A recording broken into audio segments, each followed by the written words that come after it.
আজ একটি নতুন কবিতা আবৃত্তি করব। সুকুমার রায়ের আবোল তাবোল থেকে নেওয়া, বুঝিয়ে বলা। ও শ্যামা দাস, আয় তো দেখি, বস তো দেখি এখানে, সেই কথাটা বুঝিয়ে দেব 5 মিনিটে, দেখে নে। জ্বর হয়েছে? মিথ্যে কথা, ওসব তোদের চালাকি। এই যে বাবা চেঁচাচ্ছিলি, শুনতে পাইনি? কালাকি মামার ব্যামো, বদ্যি ডাকবি? ডাকিস না হয় বিকেলে, না হয় আমিই বাতলে দেব, বাঁচবে মামা কি খেলে। আজকে তোকে সেই কথাটা বোঝাবো, না বুঝবি তো মগজে তোর গোঁজাল মেরে গোঁজাবো। কোন কথাটা তাও ভুলেছিস? ছেড়ে দিয়েছিস হাওয়াতে। কি বলেছিলেন পরশু রাতে বিষ্টু বসের দাওয়াতে? ভুলিসনি তো? বেশ করেছিস, আবার শুনলে খেতি কি? বড় যে তুই পালিয়ে বেড়াস, মারাস নে যে এদিকে। বলছি দাঁড়া, ব্যস্ত কেন? বস তাহলে নিচুতেই। আজকালের এই ছোকরাগুলোর তর্স হয় না কিছুতেই। আবার দেখো, বসলি কেন বইগুলো আর নামিয়ে? তুই থাকতে মুটের বোঝা বইতে যাব আমি সাবধানে আন, ধরছি দাঁড়া, সেই আমাকেই খামালি। এই খেয়েছে কোন আকেলে শব্দকোষটা নামালি?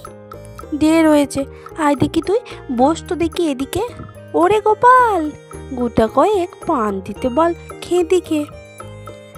বলছিলাম কি, বাস্তুপিণ্ড সূক্ষ্ম হতে স্থূলেতে, অর্থাৎ কিনা লাগছে ঠেলা পঞ্চভূতের মূলেতে। গোড়ায় তবে দেখতে হবে থেকে আর কি করে রহস্যময়ী প্রপঞ্চময় বিশ্বতরুষি করে।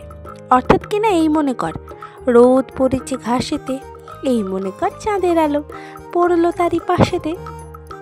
আবার দেখো, এরই মধ্যে হাই তোলবার মানে কি? আকাশ পানে তাকাস খালি, যাচ্ছে কথা কানে কি? কি বললি তুই?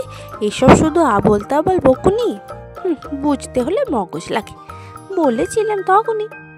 মগজ বড়া গোবর তোদের, হচ্ছে ঘুটে শুকিয়ে, যাই কি দেওয়া কোনো কথা তার ভিতরে ঢুকিয়ে। ও শ্যামা দাস, উঠলি কেন?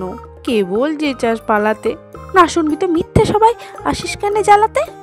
তত্ত্ব কথা যায় না কানে, যতই মরি চেঁচিয়ে, ইচ্ছে করে ডান পিঠেদের কান মুলে দি পেঁচিয়ে।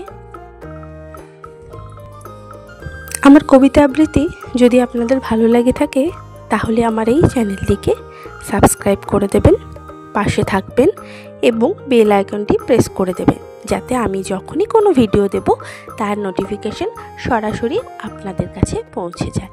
নমস্কার, অনেক ধন্যবাদ।